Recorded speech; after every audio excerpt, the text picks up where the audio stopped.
Nirelieve na sa pwesto ang 12 pulis na sangkot umano sa pananakit sa mga bagong destinong kabaro nila sa Basilan. Tinanggal din sa pwesto ang mahigit 6 na pupang pulis. Saksi si June Veneracion. Napahiga na lang ang isang naka-uniforming pulis matapos hatawin ng napakalakas sa muka. Tila nawalan pa siya ng malay. Sa isa pang video, makikitang nakaluhod naman ang isa pang pulis. Pinitik-pitik ang tenga niya. Sabay sinikmuraan ng dalawang lalaki. Kita ang mga pasasahita sa mga sinaktang pulis. Habang inasikaso ng medic ang iba pa sa kanila, ang nahuli cam na nanakit daw sa kanila, mga kapwa rin nila pulis.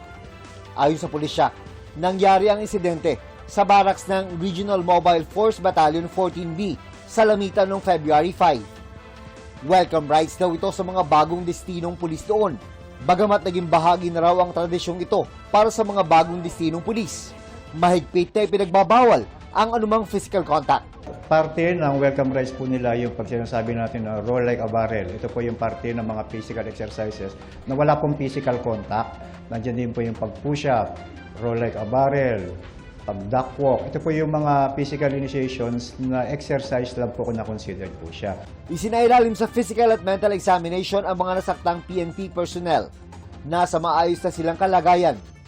Sa tala ng PNP, 129 ang mga bagong assigned na pulis na isinailalim sa Basic Internal Security Operations Training.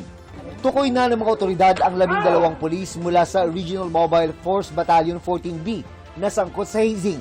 Nirelieve na sila sa pwesto, pati ang mahigit 6 mga police commissioned officer at non-commissioned officer, kabilang ang battalion commander para sa mas malalim na investigasyon. Hindi lamang po tinanggal yung 12 na unidentified. Tinanggal na po ang lahat ng miyembro ng 14B ng Regional Mobile Force Battalion. So lahat po sila 70 plus. Sila po lahat ngayon ay administratively relieved po. Nagsasagawa na rin ng sariling investigasyon ang National Police Commission.